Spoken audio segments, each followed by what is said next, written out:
Frame 1, 247 of the leaked MIT footage shows something that shouldn't exist. Behind Dr. Jonathan Reeves, as he explains how they just made 500 kilograms levitate using only sound, there's a shadow. But this shadow is moving against the light source. Frame-by-frame analysis confirms it. That shadow has mass. It's interacting with photons in ways that violate every law of physics we know. 43 seconds later, the recording cuts to static. 3 weeks after that, all 7 scientists vanished. No bodies, no trace, no explanation, just an empty laboratory and a pattern burned 3 centimeters deep into concrete. A pattern that matches Mayan glyphs found in chambers beneath Chichén Itzá. Glyphs that translate to 4 words. The threshold is open. This is what happened in that room. This is why they disappeared. And this is why 17 research facilities worldwide have been prohibited from replicating their experiment. Not by universities, not by governments, by something else. April 2018, a team from the National Autonomous University of Mexico aims ground-penetrating radar at the Kukulkan Pyramid, standard archaeological survey. They're expecting to find burial chambers, maybe some artifacts. What they find instead changes everything. Beneath the pyramid, extending 40 meters down, there's a structure. Not random chambers, a precise geometric network of interconnected spaces forming a 3-dimensional mandala. Like circuit pathways, like a machine. Dr. Hernan Garza, the team's acoustic physicist, recognizes the pattern immediately. He's seen it before in his research on resonance chambers. These aren't tomb passages, they're waveguides, designed to channel and amplify specific sound frequencies. They map the entire system, 8 primary chambers positioned at exact coordinates, connecting tunnels at precise angles, stone composition varying by location, each type selected for specific acoustic properties. The Maya didn't just stack rocks, they built an instrument. But an instrument for what? Dr. Garza runs acoustic simulations using the chamber dimensions. He needs to know what frequency this system would amplify most powerfully. The computer processes the data. The answer comes back, 110 Hertz. He runs it again, thinking there's an error. Same result, 110 Hertz with an amplification factor of 347, meaning a sound generated at normal speaking volume would be amplified to 170 decibels, loud enough to rupture eardrums, loud enough to shatter glass, loud enough to make stone vibrate at its resonant frequency, loud enough to make stone float. Stand in front of Kukulkan and clap your hands. The pyramid echoes back the song of a Quetzal bird. Every tourist hears it. Every guide explains it. The ancient Maya built this to honor their sacred bird. But there's a detail most tourists don't know. That echo only happens when you clap from one specific spot. Exactly 47 meters from the pyramid's base, not 46 meters, not 48 meters, exactly 47. And the echo doesn't just sound like a bird. It's acoustically identical to a Quetzal's call. Same frequency distribution, same harmonic structure, same duration. Analyzed with modern audio equipment, it's a perfect match. Architects call this a fortunate accident. The stairs, they say, happen to be spaced in a way that creates this effect. But the pyramid has 91 steps on each face, 364 steps total, plus the platform, 365. The solar year, the stairs are angled at 45 degrees. The base measures 55.3 meters per side. The height is exactly 24 meters. These are not accidents, these are calculations. And there's something else, something Dr. Garza discovered when he analyzed the actual acoustic properties of that Quetzal echo. It's not just mimicking the bird's call, it's modulating. The frequency shifts in a specific pattern, a pattern that matches the 110 Hertz resonance frequency of the underground chambers. The pyramid isn't honoring the bird. The bird call is a key, a trigger frequency. And when you generate it at the right location, something beneath the pyramid activates. Dr. Garza publishes his findings in October 2018. The paper is downloaded 4,000 times in 2 weeks. Then it's retracted. The university cites methodological concerns. Dr. Garza's research lab is closed for renovations. His equipment is confiscated for inventory audit. He gives one interview to a local radio station before going silent. In it, he says something that sounds insane at the time. The Maya didn't lose their technology. They locked it away because they discovered that sound doesn't just move matter. It opens doors, and there are things on the other side that have been waiting. 14 months later, MIT begins experiment. EXP MIT 2020 33-9. Dr. Jonathan Reeves is 47 years old. 2 PhDs, one in acoustic engineering, one in theoretical physics. 23 published papers, 14 patents.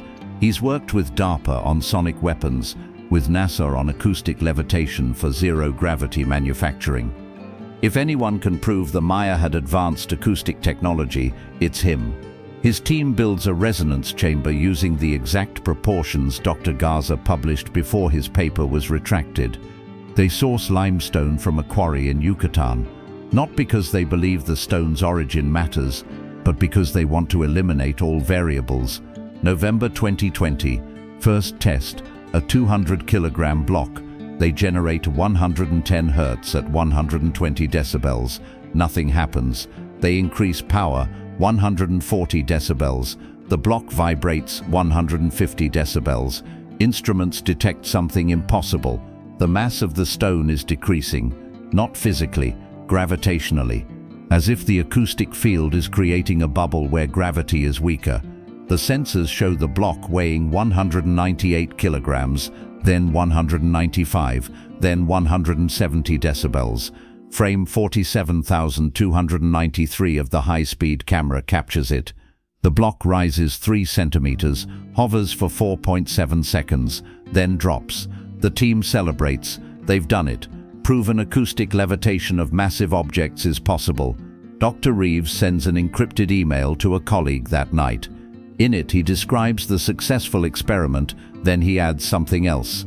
Something that doesn't make it into the official report.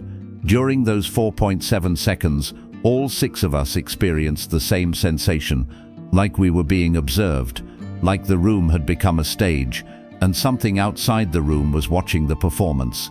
I know how that sounds, but it was unanimous. We all felt it, and when the stone dropped, the feeling didn't stop. It intensified, like whatever was watching was now waiting to see if we'd do it again. They do it again. For the next 15 months, they refine the system, optimize the acoustic field, test different frequencies, different stone compositions, different chamber geometries. By March 2023, they can levitate 500 kilograms consistently, keep it stable for up to 40 minutes. They're ready to publish, ready to change everything we know about ancient technology, about physics, about what's possible. March 17, 2023, 2:47 p.m., final documentation run, 8 cameras, 3 different sensor arrays, complete environmental monitoring. This is the data that will accompany their publication, the proof that will be peer-reviewed, analyzed, replicated worldwide. They activate the system, 8 emitters generating 110 Hertz in a 3-dimensional acoustic field. The 500-kilogram block rises, half a meter of clearance, stable, rotating slowly on its axis. Everything is working perfectly. Then, at minute 42, something changes. The stone begins emitting light, faint ultraviolet at first, then visible spectrum, a pale blue glow pulsing in sync with the 110 Hertz frequency. The team is confused. Stone doesn't emit light, not like this, not without an external energy source. Dr. Sarah Morrison, the team's materials specialist, samples the electromagnetic field around the stone. Her tablet shows readings that make no sense. The stone is generating its own magnetic field. The field strength is increasing, and the field pattern matches nothing in the database. It's not dipolar like a bar magnet. It's not quadrupolar like some exotic materials. It's something else, something geometrically complex, something organized. Minute 47. Graduate researcher David Chen moves closer to document the glow with a handheld spectrometer. He crosses into the acoustic field. His body goes rigid. He collapses. The team rushes to him, shuts down the perimeter emitters to create a safe corridor, pulls him out. He's unconscious but breathing, pulse elevated but stable. They're about to call an ambulance when he opens his eyes. He starts speaking. Not English, not Mandarin, his native language, classical Maya, a language he's never studied, a language spoken by fewer than 6 million people, none of them in Cambridge, Massachusetts. Dr. Lisa Huang records it, sends the audio to a linguistics colleague at Harvard. The translation comes back in minutes. Kinu kuchulukanan, ukasupali leshulano. The Guardian awakens. It opens its eyes toward the door. David Chen has no memory of speaking, no memory of the words. He just remembers the feeling of being underwater, of something immense moving beneath him, of eyes that were closed for a very long time, suddenly opening. Dr. Reeves makes a decision. Continue the experiment. They've come too far. This is exactly the kind of anomalous data that will make their paper revolutionary. He orders all non-essential personnel out of the lab. 5 people remain. They reactivate the system. The stone rises again, but now the light is brighter. Now they can all see patterns forming in the air around the block. Geometric shapes pulsing at 110 Hertz. Physicists recognize them. Chladni figures, patterns that form when you vibrate a surface covered in powder. But these patterns have no surface. They're forming in empty air. 3-dimensional fractals of light suspended around the floating stone. Frame 87-449. The cameras capture something else. Between the light patterns, there are spaces, dark spaces, and those spaces are moving, not randomly, deliberately, as if the light is outlining something, as if something invisible is becoming visible in the gaps. Dr. Marcus Webb, the senior electronics engineer, notices his instruments are malfunctioning. The atomic clock used for precise time stamping is drifting, losing synchronization. That should be impossible. Atomic clocks are accurate to 1 second in 300 million years. This one is losing a second every 5 minutes. It's like time is flowing differently inside the acoustic field, he says to the camera, as if the 1110 Hertz frequency is affecting space-time itself. At minute 58, Dr. Reeves tries to shut down the experiment. He's seen enough. They have more than enough data, time to analyze, to understand what's happening before they go further. He presses the master shutoff. Nothing happens. The system doesn't respond. He tries the manual override, the mechanical kill switch that physically cuts power. Nothing. The stone continues floating. The emitters continue firing. But now they're disconnected from the power supply. They're running on nothing, or they're running on something else, something the acoustic field is generating. The realization hits Dr. Reeves like a physical blow. They haven't discovered how to levitate stone with sound. They've discovered how to open a channel through which energy flows, energy from somewhere else. Hour 1, minute 15. The ultraviolet glow becomes visible to the naked eye. The entire laboratory is bathed in pale blue radiance. It pulses like a heartbeat, 110 beats per minute, like the rhythm is syncing with something biological, something alive. Dr. Morrison's air analysis comes back. The molecular composition inside the acoustic field has changed. There are isotopes that shouldn't exist.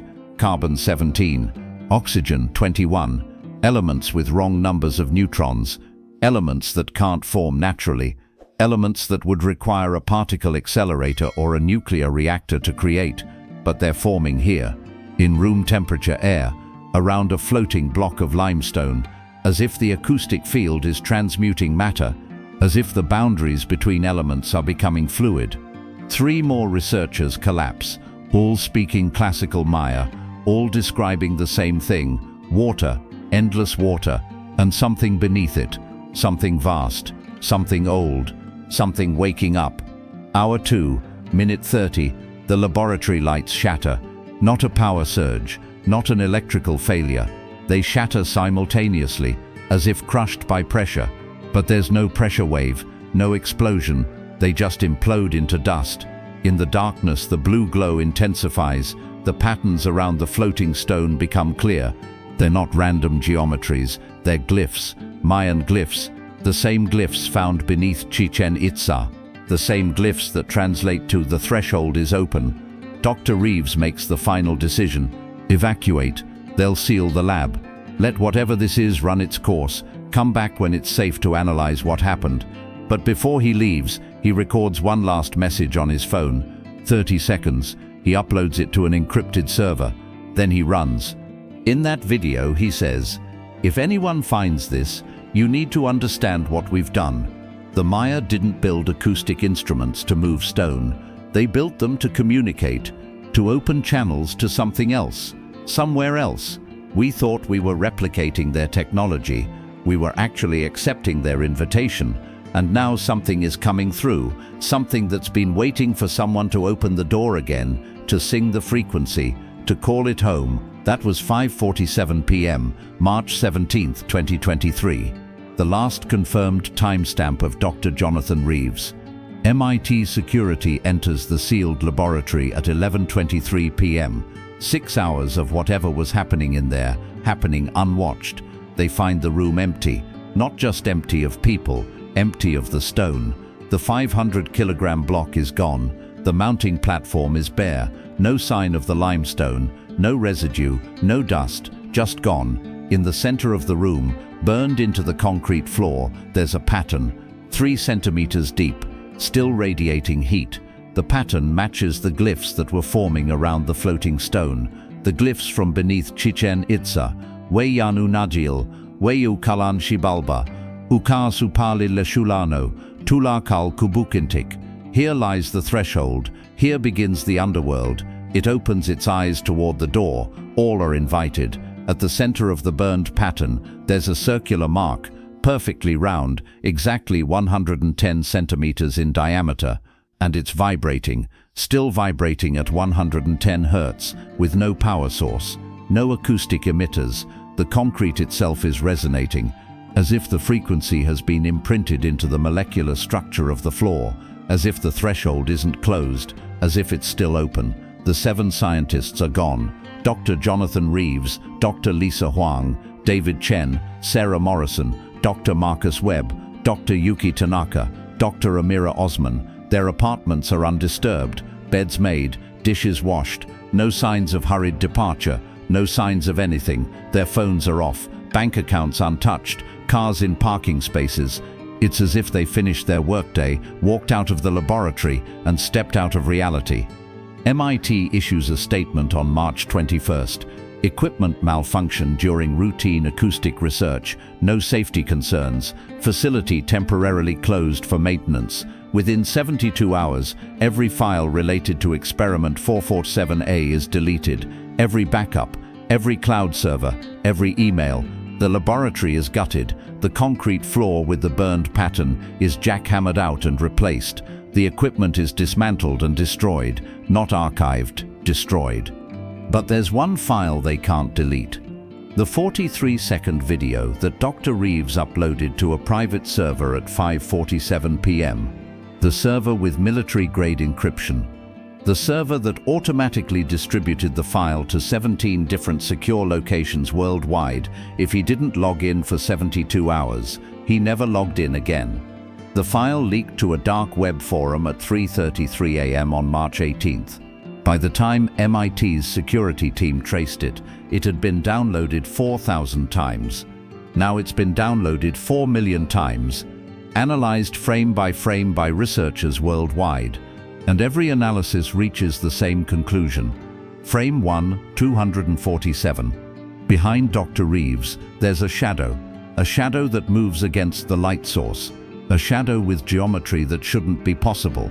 A shadow that image forensics experts confirm has mass, has depth, has volume. A shadow that is something, and if you isolate the audio, if you filter everything except the 110 Hertz frequency, if you amplify it, you hear something underneath, a voice, whispering in classical Maya.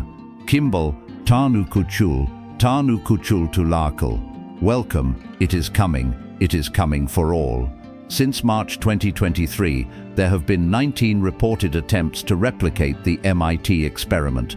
Facilities in Guatemala, Honduras, Brazil, Peru, Egypt, Turkey, all using the leaked footage as a template, all generating 110 Hertz acoustic fields, all attempting to levitate stone using ancient proportions. 17 of those facilities are now closed, sealed by government order, not local governments. International agreements signed within days of the experiments, agreements that bypass normal diplomatic channels, agreements that no one will discuss publicly. 2 facilities refused to stop. A private research lab in Guatemala City, a university team in São Paulo, both reported successful levitation, both reported the same anomalies. The light, the patterns, the glyphs forming in the air. Both facilities reported researchers speaking in classical Maya. Both reported the feeling of being watched. Both reported that the levitation couldn't be stopped, that the stone continued floating after power was cut. Both facilities are now empty. 12 scientists, gone, no trace, no explanation. And in both facilities the same pattern was found burned into the floor, the same Mayan glyphs, the same 110 centimeter circle at the center, still vibrating, still resonating at 110 Hertz. Chichén Itzá site guards report anomalies since March 2023. Every night at 3:33 a.m., they hear sounds from the pyramid, a deep humming, a 110 Hertz, lasting exactly 4 minutes and 33 seconds. Always the same duration, always the same frequency. When they approach the pyramid, the sound stops. When they retreat, it resumes. Security cameras show nothing. Thermal imaging shows nothing. But acoustic monitoring equipment confirms it. 110 Hertz at 140 decibels, generated from inside the pyramid, from the underground chambers, from the sealed acoustic instrument the Maya built 1,000 years ago. An instrument that's playing itself, an instrument that's calling something, an instrument that 17 facilities worldwide answered, and now something is answering back. The Mexican government has restricted access to Chichén Itzá after 6 p.m. Official reason, wildlife protection. Actual reason, 3 tourists in February 2024 entered the site after hours, climbed the pyramid, stood at the exact spot where the Quetzal echo is loudest, clapped their hands, generated the trigger frequency. All 3 collapsed. When they were found the next morning, they were speaking classical Maya, describing water, endless water, and something beneath it rising toward the sound, rising toward the door. All 3 are now in psychiatric care. They've stopped speaking any recognizable language. They just hum, continuously, at 110 Hertz, and they're not alone. Across 17 countries, 47 people who attended the experiments, who heard the frequency, who were in the room when the stones levitated, are exhibiting the same behavior, humming at 110 Hertz, speaking classical Maya, describing something rising. Neurologists call it mass psychogenic illness, shared delusion, but brain scans show something else. Their brains have physically changed. Regions that are normally inactive have activated. Regions neuroscientists call vestigial, evolutionary remnants with no known function until now. Those regions are firing in synchronization. All 47 patients across 17 countries, their brain waves syncing at 110 Hertz, as if they're no longer individual minds, as if they've become receivers, tuned to the same frequency, listening to the same signal, a signal that started on March 17, 2023 at 2:47 p.m. EST, a signal that has been broadcasting continuously since then. A signal that says, the threshold is open, all are invited. Dr. Reeves' final video has been analyzed by audio forensic teams worldwide. Beyond the visible portion, beyond the 43 seconds that show the laboratory, there are anomalies in the audio data, frequencies that shouldn't be there, patterns embedded in what sounds like static. When you extract those patterns, when you convert them to images, you see something, glyphs, not Mayan glyphs, something older, something that appears in archaeological sites across the world. Göbekli Tepe in Turkey, Pumapunku in Bolivia, the Giza pyramids in Egypt, all sites with acoustic anomalies, all sites with underground chambers tuned to specific frequencies, All sites built by different civilizations, separated by thousands of years and thousands of miles, all sites with the same embedded message, a message we couldn't decode until we heard it at a 110 Hertz, until we opened the threshold. The message translates to 3 words in every language: we are waiting, not we were here, not we built this, we are waiting. Present tense, continuous, as if whatever built those sites isn't ancient history, as if it's still here, still waiting, waiting for us to develop enough, to be numerous enough, to build technology sophisticated enough, to finally hear the frequency, to finally open the door, and we did. On March 17, 2023, at 2:47 p.m., in a laboratory at MIT, we sang the frequency, we opened the door, we accepted the invitation, and now, frame by frame, in leaked footage from 17 facilities worldwide, we can see what's coming through. Shadows that move against light, geometries that shouldn't exist, shapes forming in the spaces between spaces, things that have been waiting in Xibalba, the underworld, the space between frequencies, for someone to finally call them home. The Maya didn't disappear because their civilization collapsed. They crossed, they opened the threshold, and they went through, because they saw what was coming from the other side, and they made a choice: cross first, before it crosses here. They left the pyramids as warnings, as sealed doorways, as acoustic instruments that would only activate when someone was advanced enough to understand the mechanism, advanced enough to replicate it, advanced enough to take responsibility for what comes next. We weren't advanced enough, we were just curious enough. And curiosity, it turns out, opens the same doors as wisdom, but without the understanding to close them again. Frame 1247 shows the shadow behind Dr. Reeves. Frame 1248 shows it growing. Frame 1249 shows it reaching. 38 frames later, the video cuts to static.